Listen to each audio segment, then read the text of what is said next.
Well, this is the agreed text between the two sides. A couple of weeks ago, we had a kind of unilateral text presented by the EU that got a lot of people in the UK kind of riled up. This is what the two sides can agree on. It's color-coded, actually, so you can see what's been agreed and what hasn't been agreed.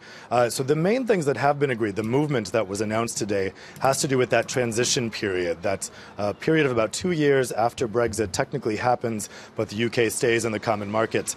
The UK has caved into a key EU demand that people from the EU who move to the UK during that transition period will get full EU rights. That means they have the right to stay after Brexit. The EU caved into some other UK demands. For instance, the UK will be able to negotiate and sign free trade deals with third countries during that transition deal period. Also, a conciliatory committee was set up, or will be set up, to resolve any problems as they happen. And they also talk about future security cooperation in the area of defense and diplomacy. So what happens next, Dave? Well, this draft text has to be approved by EU leaders who will meet in the building right behind me here later this week. There's probably no doubt that they will approve this. I have to say, things seem to be moving fairly quickly now. The language used between the two men in today's press conference, that's Barnier and Davis, was more affable and more friendly than we've seen in a long time.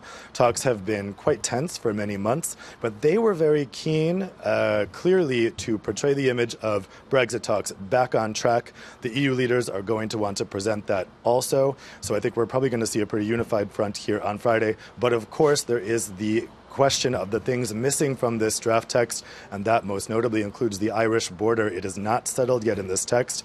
The UK has agreed to include the so-called backstop option in the text as an option only. That would separate Northern Ireland from the rest of the UK for customs purposes. That is the thorniest issue in these talks. And so even though the EU leaders will probably sign off on this draft text on Thursday and Friday, there's still a lot more that's left to be resolved.